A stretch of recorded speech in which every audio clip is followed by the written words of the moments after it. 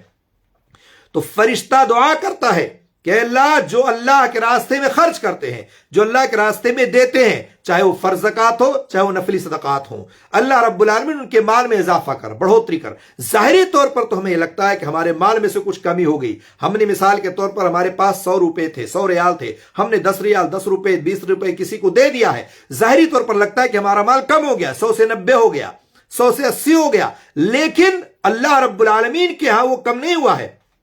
اس میں اللہ تعالیٰ ایسی برکت ڈال دے گا، اس میں اللہ تعالیٰ ایسی چیز دے دے گا کہ آپ کے لیے وہ 100 کیا وہ 1000 کے برابر ہو جائے گا۔ اور اسی طرح سے آپ کا دیا ہوا 1 روپیہ اور 10 روپیہ اور 100 روپیہ آپ دیکھیں کثرت سے جو لوگ دیتے ہیں وہ اللہ رب العالمین کی تو محبوب بندے بن جاتے ہیں، اور اللہ تعالیٰ ان کی تجارتوں میں ان کے مال میں اضافہ کر دیتا ہے اور بڑھوتری کر دیتا ہے اور برکت ڈال دیتا ہے، اور اسی طرح سے غرباء اور مسکینوں کا حق بھی ان تک پہنچ جاتا ہے۔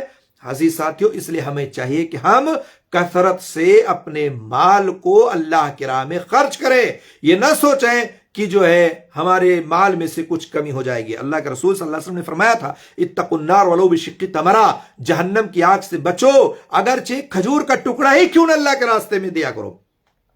جتنی استطاعت ہے اتنا تو ضرور ہمیں دینا چاہیے۔ آج کل دیکھیں آپ فیس بک وغیرہ پر اور دیگر جگہوں پر مختلف قسم کے کیلنڈر، مختلف قسم کے جو ہے اعلانات اور لوگوں کی گزارشات آتی رہتی ہے کہ آپ اللہ کے راستے میں خرچ کریں، غرباء اور مساکین پر، جیسے کمبل ہے، سوٹر ہے، جیکٹ ہے، ٹوپی ہے، رومال ہے اور موزہ ہے، انر وغیرہ ہے، یہ تمام چیزیں مختلف جمعیات اور مختلف جگہوں پر استعمال جو ہے خرید کر کے تقسیم کیا جاتا ہے، غرباء اور مسکینوں تک پہنچایا جاتا ہے۔ ہماری جمعیت بھی، جمعیت اہل حدیث سدھارتھ نگر اور دیگر جمعیت، صوبائی جمعیت اور مرکزی جمعیت جو بھی جہاں بھی ہے وہ اپنے اپنے اس پہ کام کر رہی ہے۔ یقیناً مانیں یہ ایک اچھا کام ہے، بہترین کام ہے، اور میں اس کی سراہنا کرتا ہوں، اور جتنے بھی لوگ اس میں شامل حال ہیں وہ قابل مبارکباد ہیں۔ ان کو چاہیے، یا جو صاحب ثروت ہیں، جو صاحب مال ہے، جن کو اللہ نے نوازا ہے، وہ ضرور اس میں حصہ لیں اور اس طرح سے صدقہ و خیرات کریں۔ کیوں؟ اس لیے کہ آپ کا 1 روپیہ اور 100 روپیہ دیا ہوا آپ کے لیے تو 1 اور 100 ہو سکتا ہے، اللہ کے نزدیک وہ بہت ہی محبوب ہے۔ اور اسی طرح سے جس بندے اور جس غریب تک وہ چیزیں پہنچ جاتی ہیں وہ ہمارے لیے یقین مانے کہ بہت بڑا کام ہے۔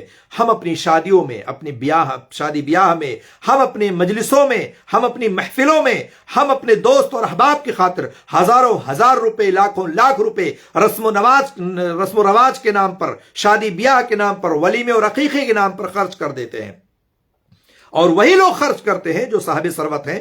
غریب مسکین بیچارہ کیا کرے گا؟ غریب مسکین بھی بیچارہ دبے کچلے معاشرے میں رہ کر کے اور اسی طرح سے لوگوں کی دیکھا دیکھی مقروض ہو جاتا ہے اور قرضہ لے لے کر کے خرچ کرتا ہے اور اس طرح سے دیتا ہے۔ ہمیں چاہیے کہ وہی صاحب ثروت جو اپنے نام و نہاد کے لیے یا اپنے نام و نمود کے لیے، ریاکاری کے لیے، لوگ کیا کہیں گے اگر میں نہیں کروں گا، ان کو چاہیے ٹھنڈی کے موسم میں خرچ کریں اور اس طرح سے لوگوں تک اپنے مال کو پہنچائیں۔ اگر آپ کسی جمعیات اور یہ کسی اور کے تھرو نہیں دینا چاہتے ہیں، آپ ذاتی طور پر خرچ کریں، ذاتی طور پر آپ لے کر کے اپنے پڑوس میں، اپنے بھائی کے پاس، اپنی بہن کے پاس، اپنے رشتہ داروں کے پاس، اپنے گاؤں اور محلے میں جہاں بھی آپ دیکھیں وہاں آپ اپنے مال میں سے کچھ خرچ کریں اور ٹھنڈی کے موسم میں ان لوگوں تک وہ چیزیں پہنچائیں جو ان کی ضرورت ہے۔ آپ کو معلوم ہونا چاہیے کہ بعض دفعہ اموال میں جو صدقہ و خیرات دیے جاتے ہیں اس کی بعض اوقات میں اس کی اہمیت بڑھ جاتی ہے۔ وہ یوں بڑھ جاتی ہے کہ بعض دفعہ تو آپ نے خرچ کر دیا عمومی طور پر، لیکن بعض دفعہ وقت پر آپ اس چیز کو خرچ کرتے ہیں جس کو شدید ضرورت ہوتی ہے، اور اس ضرورت کے تحت آپ نے اپنے مال کو خرچ کیا ہے، تو اللہ رب العالمین ایسی جگہ پر آپ کو زیادہ محبوب رکھتا ہے اور آپ کے مال کی زیادہ قدر کرتا ہے اور آپ کے مال میں اللہ تعالیٰ برکت ڈال دیتا ہے۔ اس لیے صدقہ اور خیرات آپ ضرور کریں۔ اللہ تعالیٰ اس کے ذریعے سے بڑی بڑی مصیبتوں کو ٹال دیتا ہے، بڑی بڑی پریشانیوں سے جو ہے پریشانیوں کو دور کر دیتا ہے جس کو ہم اور آپ نہیں سمجھ پاتے ہیں۔ کبھی کبھار آپ خود اپنی زبانوں سے انسان کہتا ہے پتہ نہیں میری کون سی نیکی کام آ گئی کہ میں ایکسیڈنٹ سے بچ گیا، پتہ نہیں میرا کون سا عمل کام آ گیا جس کی وجہ سے میں گرتے گرتے بچ گیا، جس کی وجہ سے میرا ایکسیڈنٹ ہو گیا لیکن کچھ نہیں ہوا۔ یہ وہی وہ چیزیں ہیں جو آپ نے اللہ کے نام پر کیا تھا. اللہ تعالیٰ نے آپ کو اس کے ذریعے سے آپ کی بڑی بڑی مصیبتوں سے آپ کو بچا لیا اور آپ بچ گئے. تو عزیز ساتھی اور دوستو، ہم ضرور صدقہ کریں. اس حدیث میں ایک بات کہی گئی ہے کہ وَالصَّبْرُ ضِيَاءٌ. صدقہ کے بعد اللہ تعالیٰ، اللہ کے رسول نے فرمایا کہ صبر روشنی ہے. صبر کو ضیاء کہا گیا ہے. صبر کو ضیاء عربی میں سورج کی روشنی کو کہتے ہیں، جس میں ایک قسم کی تپش اور سوزش ہوتی ہے. ظاہر سی بات ہے، عام دنوں میں سورج جب نکلتا تو آپ اس کے نیچے نہیں کھڑے ہو سکتے ہیں. آپ کو چھاؤں کی ضرورت پڑتی ہے، آپ کو پیڑ کی ضرورت پڑتی ہے، آپ کو دیوار کا سہارا لینا پڑتا ہے. آپ آج کل ٹھنڈیوں کے موسم میں آپ اس کو برداشت کر لیتے ہیں، لیکن عمومی طور پر گرمیوں کے موسم میں آپ نہیں برداشت کر سکتے. ویسے بھی آج بھی اگر سخت دھوپ نکل آئے تو آپ برداشت نہیں کر پاتے ہیں. تو سورج کو یہاں صبر کو ضیاء کہا گیا ہے، جو سورج کی روشنی کو کہتے ہیں. ایک قسم کی تپش اور ایک قسم کی سوزش ہوتی ہے. اور چونکہ صبر میں بھی نفس پر مشقت اور گرانی ہوتی ہے. جب آپ کسی چیز پر صبر کرتے ہیں تو آپ کے نفس پر مشقت ہوتی ہے، تکلیف ہوتی ہے، گرانی محسوس آپ کرتے ہیں. نفس کی مرضی اور خواہش کے خلاف جبر کرنا ہوتا ہے. آپ کا دل تو کہتا ہے کہ میں یہ کام کروں، لیکن اللہ اور رسول کا حکم ہے کہ نہیں کرنا ہے یہ، تو آپ اس پر صبر کر لیتے ہیں. اسے ضیاء سے تعبیر کیا گیا ہے. اللہ تعالیٰ نے صبر کا حکم دیا ہے کہ صبر کرو، اور صبر کرنے والوں پر بے حساب اجر و ثواب دینے اور جنت کی نعمتیں عطا فرمانے کا وعدہ کیا ہے. تو مختلف مقامات پر اللہ تعالیٰ نے قرآن کریم میں بیان فرمایا ہے. صبر کو اگر آپ دیکھیں تو اس کو 3 قسموں میں بیان کیا گیا ہے. صبر کی 3 قسم. ایک تو اللہ کی اطاعت پر صبر، اور دوسرے اس کی معصیت سے صبر، اور اس کی قضاء اور قدر پر صبر. اللہ کی اطاعت پر صبر کیا ہے؟ اللہ کی اطاعت پر صبر یہ ہے کہ انسان اپنے نفس کو اللہ کے احکام اور پابندی پر اس طرح لگا دے کہ اطاعت گرا نہ گزرے. اللہ تعالیٰ کے نام پر اپنے نفس کو لگا دیا. مثال کے طور پر آج کل جیسے ٹھنڈی کا موسم ہے اور آپ فجر کی نماز میں آپ کو اٹھنا ہے، اللہ کی اطاعت میں آپ کو اٹھ کے جانا ہے مسجد میں. حی علی الصلاۃ حی علی الفلاح کی آواز آپ کے کانوں سے ٹکرائی ہے، مؤذن نے اذان دے دی ہے، آپ کی کانوں سے آواز ٹکرائی ہے. اب آپ کا نفس کہتا ہے کہ بہت ٹھنڈی ہے، بہت زیادہ ٹھنڈی ہے، کیسے وضو بناؤں، کیسے گرم گرم بستر چھوڑوں اور اس کے بعد مسجد کا رخ کروں اور جاؤں. اس طرح سے اپنے نفس کو آپ کا نفس یہ کہتا ہے. لیکن اللہ کی اطاعت و فرمانبرداری کیا حکم دیتی ہے؟ نہیں، اذان کا وقت ہو گیا، اذان ہو چکی ہے، اور اس کے بعد آپ کو مسجد میں جانا، نماز فجر پڑھنی ہے. انسان اللہ کی اطاعت و فرمانبرداری میں اپنے نفس کو جو ہے تار تار کر دیتا ہے اور اللہ کی اطاعت کے لیے دوڑ پڑتا ہے اور اٹھتا ہے، وضو بناتا ہے، ٹھنڈی کو ادھر ادھر کر کے اور مسجد کی طرف رخ کر لیتا ہے. اس طرح سے اللہ کی اطاعت پر اپنے آپ کو لگا دیتا ہے. اللہ کی معصیت سے صبر یہ ہے کہ اللہ کی رضا کی خاطر اپنے آپ کو گناہوں اور نافرمانیوں سے باز رکھے. اللہ کی رضا کی خاطر اپنے آپ کو گناہوں سے باز رکھے. جیسے مثال کے طور پر ایک آدمی سگریٹ پیتا ہے، بیڑی پیتا ہے، تمباکو کھاتا ہے، نسوار کھاتا ہے. یہ اللہ کی معصیت و نافرمانی کا کام ہے. اور کتنے ایسے ملیں گے کہ اگر ان کو نہ ملے تو وہ رہ نہیں سکتے. لیکن اگر اس کے کانوں سے یہ بات ٹکرائی، اگر کسی نے اسے یہ کہا کہ بھائی یہ چیز حرام ہے اور یہ جو ہے آپ کھا رہے ہیں اور جو پی رہے ہیں یہ جائز و درست نہیں ہے، یہ نشہ کی شکلوں میں سے ایک شکل ہے اور یہ نشاور چیزیں شریعت نے حرام قرار دی ہے. انسان کیا کرتا ہے کہ گناہ سے بچنے کے لیے اللہ کی رضا کی خاطر اس کو پھینک دیتا ہے، نہیں کھاتا ہے، چاہے اس کو نیند آئے یا نہ آئے، چاہے اس کو کوئی بھی مشکل درپیش آئے، لیکن گناہ سے بچنے کی خاطر اللہ کی رضا کے لیے اس نے اس گناہ کو ترک کر دیا اور چھوڑ دیا. اس طرح سے وہ اپنے آپ میں بچ گیا. اور قضاء اور قدر پر صبر یہ ہے کہ جان و مال، اہل و عیال کیسی بھی مصیبت میں پڑے، اس کے دل میں کسی بھی طرح کی پر اللہ کی تقدیر پر غصہ اور شکایت نہیں آتی ہے، اور نہ ہی ہاتھ سے اور نہ ہی زبان سے کوئی ایسی حرکت کرے جس سے تقدیر پر ناراضگی کا پتہ چلتا ہے.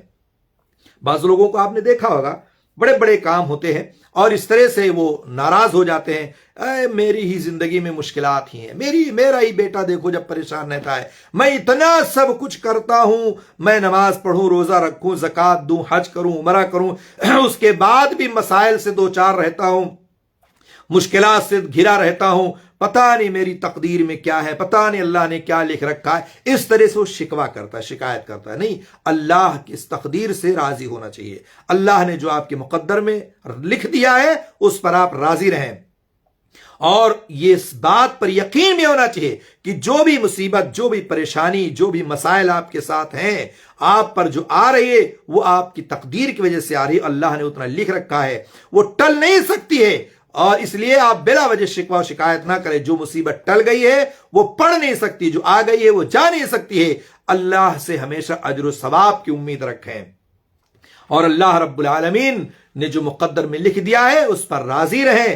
اللہ سے دعا کریں، اللہ تعالیٰ آپ کے حق میں سہولت پیدا کر دے گا، آسانی پیدا فرما دے گا۔ آپ دیکھیں بڑے بڑے انبیاء کرام کو دیکھ لیں کس مسائل سے دوچار ہوئے، اور اسی صحابہ کرام کو دیکھ لیں، ہمارے معاشرے میں بہت سارے لوگ ایسے ملیں گے، لیکن شکوہ کرنا اللہ سے تقدیر کے تعلق سے یہ درست نہیں ہے، اس سے اپنے آپ کو بچائیں۔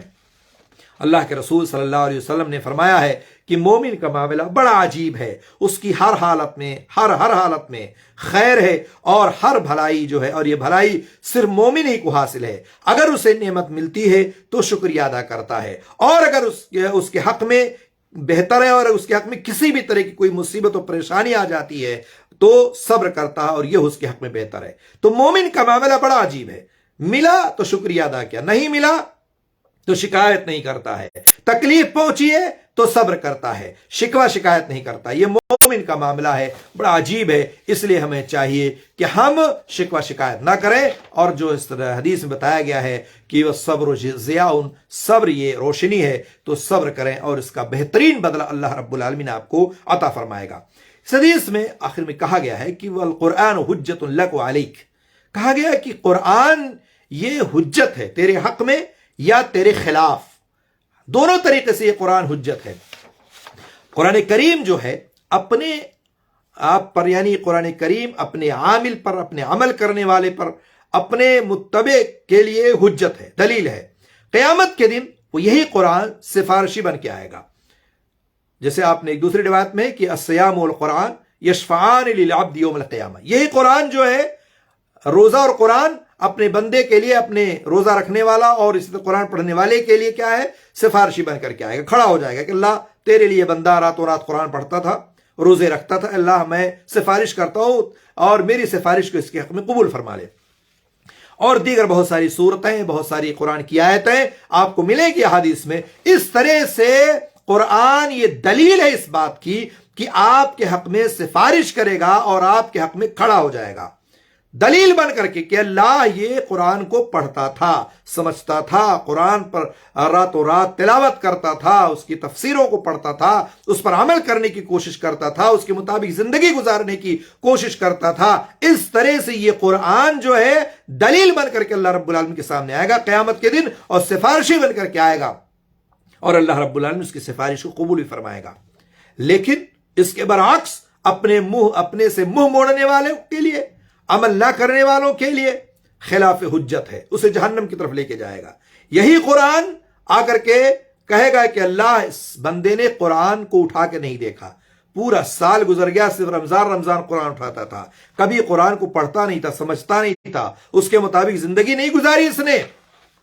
یہی قرآن دلیل بن کر کے آئے گا اس بندے کے لیے، اور شکایت کرے گا اللہ رب العالمین سے کہ یہ قرآن اللہ تعالیٰ جزدانوں میں لپیٹ کر کے اور یہ طاق پر رکھ دیتا تھا، اور دھول دھکڑ سے اٹھ جاتا تھا، کبھی اٹھاتا نہیں تھا، نہ یہ نہ اس کے بچے نہ اس کے گھر والے، کبھی اس کو توفیق نہیں ہوتی تھی کہ قرآن پڑھے اور اس پر عمل کرنے کی کوشش کرے۔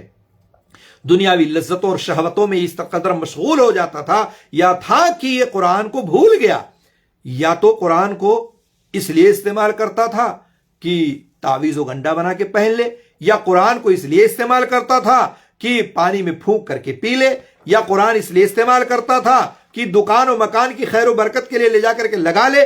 یہ قرآن ہے، یہ قرآن اس لیے نہیں ہے کہ آپ اس کو شارٹ کٹ راستہ اپنائیں اور اس کے بعد اس پر عمل کرنے کی کوشش کریں، اس سے فائدہ اٹھائیں، نہیں، یہ قرآن اس لیے ہے کہ لوگوں کی ہدایت کے لیے آیا ہے، متقیوں کی رہنمائی کے لیے آیا ہے۔ یہ قرآن دلیل ہے آپ کے لیے کہ آپ کے لیے سفارش بن کر کے کل قیامت کی دن آئے۔ یہ قرآن دلیل ہے کہ آپ کے لیے خلاف حجت بن کر کے آئے اور آپ کے خلاف بن کر کے آئے، تو قرآن کو جب صحیح ڈھنگ سے استعمال کریں گے، صحیح ڈھنگ سے پڑھیں گے، اس پر عمل کریں گے، اس کے مطابق زندگی گزاریں گے، تو ہاں آپ کے حق میں یہ بہتر ہوگا اور آپ کے لیے سفارشی بن کر کے آئے گا۔ اور اگر یہ قرآن آپ نے دکان و مکان کے لیے، تعویذ و گنڈے کے لیے اور پڑھ کر کے پھونکنے اور اس طرح سے اس کو غیر ضروری اور اس طرح غیر شرعی طریقے پر استعمال کر کے آپ سوچیں کہ ہمارا شارٹ کٹ زندگی میں اس کو لا کر کے اور اس کے اپنائے رکھیں، تو یہ جان لیجیے آپ کے لیے خطرناک ثابت ہو سکتا ہے۔ اس لیے قرآن جو اللہ کا کلام ہے، اسی کے مطابق جیسا اللہ نے حکم دیا، رسول نے حکم دیا ہے، ویسے ہی عمل کرنے کی کوشش کریں۔ اور اس کے بعد ہمیں چاہیے کہ دیکھیں آپ سلف صالحین کے اگر اقوال کو آپ دیکھیں تو ایک قول میں نقل کرتا ہوں، کہتے ہیں کہ جو بھی قرآن مجید کے ساتھ بیٹھا یا تو نفع لے کر کے اٹھا یا خسارہ لے کر کے اٹھا۔ اللہ تعالیٰ نے فرمایا نا قرآن میں وَنُنَزِّلُ مِنَ الْقُرْآنِ مَا هُوَ شِفَاءٌ وَرَحْمَةٌ لِّلْمُؤْمِنِينَ وَلَا يَزِيدُ الظَّالِمِينَ إِلَّا خَسَارًا۔ یہ قرآن جو ہم نازل کر رہے ہیں مومنوں کے لیے تو سراسر شفا اور رحمت ہے، اور ہاں ظالموں کو بجز نقصان کے اور کوئی زیادتی نہیں ہوگی۔ تو مومنوں کے لیے سراسر شفا اور رحمت، ظالموں کے لیے نقصان ہی نقصان۔ اور اللہ تعالیٰ نے بھی کہا کہ کوئی زیادتی نہیں ہوتی ہے، کیونکہ انہوں نے قرآن کو سمجھا ہی نہیں، قرآن کو پڑھا ہی نہیں، قرآن کے مطابق عمل کیا ہی نہیں، اس کو جانا ہی نہیں۔ اس لیے ضروری ہے کہ قرآن کو اپنی زندگی میں نافذ کریں اور اس کو پڑھنے کی کوشش کریں۔ قرآن سے منہ موڑنے والوں کے بارے میں اللہ رب العالمین نے فرمایا کہ اللہ تعالیٰ قرآن جو خود اللہ تعالیٰ سے شکایت کرے گا، کہے گا وقال الرسول یا رب ان قوم اتخذوا هذا القرآن مہجورا۔ سورہ فرقان میں ہے کہ رسول کہیں گے اے رب میری قوم جو ہے یہ قرآن کو چھوڑے ہوئے تھی، پڑھتی ہی نہیں تھی، قرآن کو میں نے کہا نہیں کہ غلط طریقے سے قرآن خوانی کے لیے استعمال کرتے تھے۔ کوئی مر گیا تو یاسین لے جا کے پڑھا دو، کوئی مر گیا تو لے جا کے 10-20 طلبہ کو بیٹھا دو اور قرآن خوانی کرا لو، سوچے ہو گیا اب اس کی بخشش ہو گئی۔ قرآن اپنی زندگی میں آپ پڑھیں، قرآن اپنی زندگی میں صحیح ڈھنگ سے استعمال کریں۔ قرآن خوانی کے لیے، تعویذ و گنڈے کے لیے، در و دیوار کی برکتوں کے لیے، مکان و گھر کی برکت کے لیے، یہ اس طرح سے قرآن کو استعمال کرنے والوں کے لیے کوئی فائدہ نہیں ہوگا۔ اس لیے یہی قرآن کل قیامت کے دن اللہ کے رسول فرماتے ہیں کہ اللہ تعالیٰ فرماتا ہے کہ رسول کہیں گے کہ میری قوم نے اس قرآن کو چھوڑ دیا تھا۔ تو اس طرح سے شکایت کا موقع نہ دیں اور ہمیں چاہے کہ قرآن کے مطابق زندگی گزارنے کی کوشش کریں۔ اس حدیث میں آخری بات یہ کہی گئی ہے کہ کل الناس یغدو فبائع نفسہ فمعتقها او موبقها۔ سارے لوگ اگر آپ دیکھیں تو صبح کر کے محنت و مشقت میں لگ جاتے ہیں۔ جیسے ہی صبح ہوتی ہے انسان روزی روٹی کے لیے دوڑ پڑتا ہے، ڈیوٹی کے لیے، آفس کے لیے، کہیں بھی جہاں اس کی روزی روٹی جڑی ہوتی ہے وہ وہاں نکل پڑتا ہے۔ سارے لوگوں کا حال یہی ہے، کوئی گھر میں بیٹھ کے نہیں کھاتا ہے، کسی نہ کسی طرح سے اس کو کوئی نہ کوئی حرکت کرنی ہے اور اس کو زندگی گزارنے کے لیے کچھ نہ کچھ کرنا پڑتا ہے۔ تو سارے لوگ صبح کر کے محنت و مشقت میں لگ جاتے ہیں صبح جیسے ہوتی ہے، لیکن کسی کی مشقت اسے ہلاکت کی طرف لے جاتی ہے اور کسی کی مشقت و تکلیف اسے نجات کی طرف لے جاتی ہے۔ کیسے؟ جو شخص اللہ کے حکم کے مطابق قد و کاوش کرتا ہے، اللہ کے حکم کے مطابق محنت کرتا ہے، وہ اپنے آپ کو اللہ کے عذاب سے بچا لیتا ہے۔ اور جو شخص اس کے برخلاف ہوتا ہے، جو شخص اس کے برخلاف اللہ کے حکم کے خلاف جو ہے شیطانی راستوں پر گامزن ہو جاتا ہے، اللہ کے غضب کو دعوت دینے والے گناہوں کا ارتکاب کرتا ہے، وہ ذلیل ہو کر ہلاکت میں پڑ جاتا ہے۔ اس لیے صبح تو ہر کوئی کرتا ہے، لیکن انہی میں سے کچھ لوگ ایسے ہیں جو اللہ کے حکم کے مطابق محنت کرتے ہیں، حلال روزی کماتے ہیں، امانت میں خیانت نہیں کرتے ہیں، چوری چماری نہیں کرتے ہیں، وقت پر پابندی سے ڈیوٹی کرتے ہیں، اور اسی طرح سے جو ان کی ڈیوٹی اس کو صحیح ڈھنگ سے استعمال کر کے اور صحیح ڈھنگ سے اس کو کام کرتے ہیں، اس میں کسی بھی طرح کی ہیرا پھیری نہیں کرتے ہیں، تو اس طرح سے اللہ اور رسول کے حکم کے مطابق اپنا کام کرتے ہیں، تو اس طرح سے ان کو نجات کی طرف لے جاتی ہے۔ لیکن اس کے برعکس جو لوگ ہوتے ہیں، اس کے برعکس ڈیوٹی نہیں کرتے ہیں، ادھر ادھر بیٹھ کے وقت ضائع کر دیتے ہیں، یا اسی طرح سے لوگ ڈیوٹی کے ایام میں جو ہے ڈیوٹی کے وقت میں اپنا ذاتی طور پر ذاتی کام کرتے ہیں، یا اسی طرح سے بغیر ضرورت کے ادھر ادھر ہیرا پھیری کرتے ہیں، چوری چماری کرتے ہیں۔ بہت سارے عاملوں کو، بہت سارے لوگوں کو دیکھا گیا ہے مختلف طرح کے کام کرتے ہیں، شیطانی راستے کو اپنا لیتے ہیں اور ربانی راستے کو چھوڑ دیتے ہیں اور شیطان کے راستے پر نکل پڑتے ہیں۔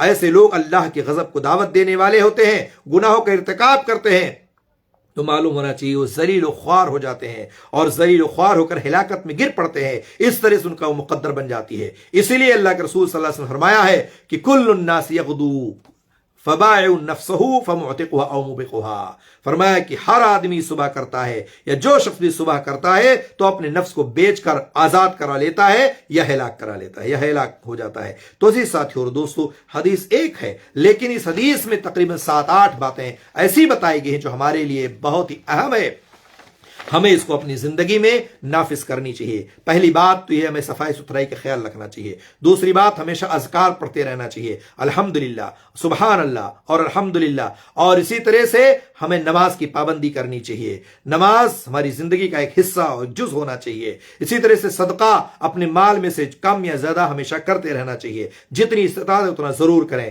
صبر بھی ہماری زندگی کا حصہ ہونا چاہیے، بعض مشکلات بعض پریشانیاں زندگی میں آتی رہتی ہیں، انسان کو صبر سے کام لینا چاہیے، شکوہ شکایت نہیں کرنی چاہیے اور تقدیر پر ناراض نہیں ہونا چاہیے، جو اللہ نے مقدر میں لکھا ہے اتنا ہو کر کے رہے گا۔ اسی طرح سے قرآن کو اپنی زندگی کا ایک حصہ بنا لے اور قرآن کو روزانہ پڑھے، صبح و شام جتنا بھی ہو سکے، کم سے کم، تھوڑا سے تھوڑا، زیادہ سے زیادہ، نماز کے بعد، نماز سے پہلے، نماز اور اذان اور اقامت کے درمیان میں، اس طرح سے جب بھی آپ کو موقع ملے قرآن ضرور آپ تھوڑا بہت پڑھیں، اور اس طرح سے صبح کریں، ڈیوٹی پہ جائیں تو امانت میں خیانت نہ کریں، امانت داری کے ساتھ کام کریں اور اپنے آپ کو ذلیل و خوار ہو کر کے نہ لوٹیں، بلکہ اللہ کے احکام کی پابندی کرتے ہوئے آپ اللہ کے حکم کی پابندی کریں گے تو اللہ تعالیٰ آپ کو کامیاب و کامران کر دے گا۔ یہ چند باتیں تھیں جو اس حدیث میں بیان کی گئی ہے۔ اللہ تعالیٰ سے دعا اللہ تعالیٰ ہم سب کو اس پر عمل کرنے کی توفیق عطا فرمائے۔ جو کچھ ہم نے کہا اور آپ نے سنا، اللہ تعالیٰ ہم سب کو اس پر عمل کی توفیق دے، آمین رب العالمین۔ والسلام علیکم ورحمۃ اللہ وبرکاتہ۔